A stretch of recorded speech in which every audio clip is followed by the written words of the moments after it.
Hi everyone, welcome to English classes by Sarah.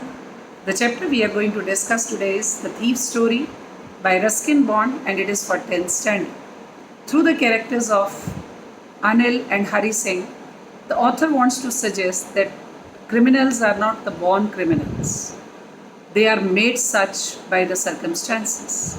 And if they are given proper opportunities and the company of noble souls, a certain level of transformation can be brought about in their characters.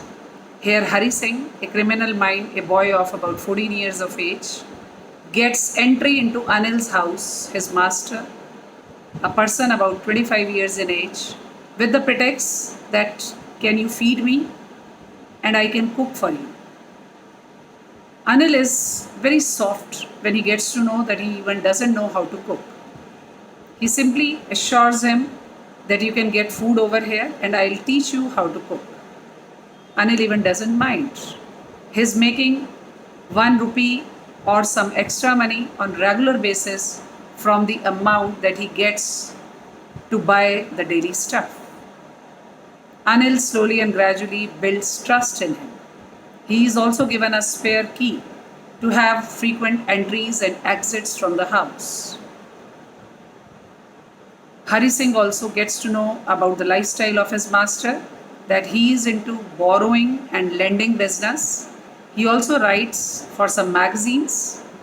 He gets sometime money in bulk, and he also likes to celebrate his achievements. One day he finds Anil bringing a bundle of notes.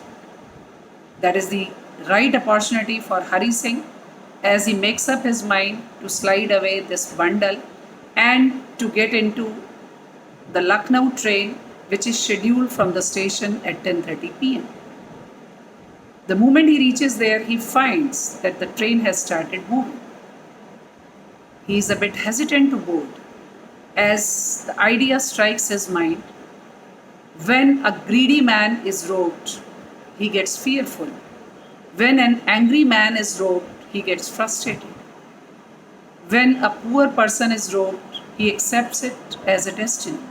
But when a noble soul like Anil is robbed, he gets a sort of sadness on his face as the person has broken the trust, the mutual confidence. And he just changes his mind. Now there is no train and there is no shelter left for him but to return to Anil's home again. Since it's raining outside, the bundle is all wet. Still he dares slips it under the mattress. Next day, when Anil comes to him, he is just not able to face his master. But opposite to his expectation, Anil comes to him with a smile and hands over a 50 rupee note to him that I just want to pay you as a reward and you will start getting payment from me on regular basis. The note is still wet. Maybe Anil is aware of what has taken place, but he reflects no expression like this. And this is something to build the confidence of poor Hari Singh. So this is something about this chapter. I hope you might have liked it. If you really appreciate the content of my videos, please subscribe my channel and share it with your friends. For attending my online Zoom sessions, you can contact me at goelsadhna@yahoo.co.in. Thank you so much.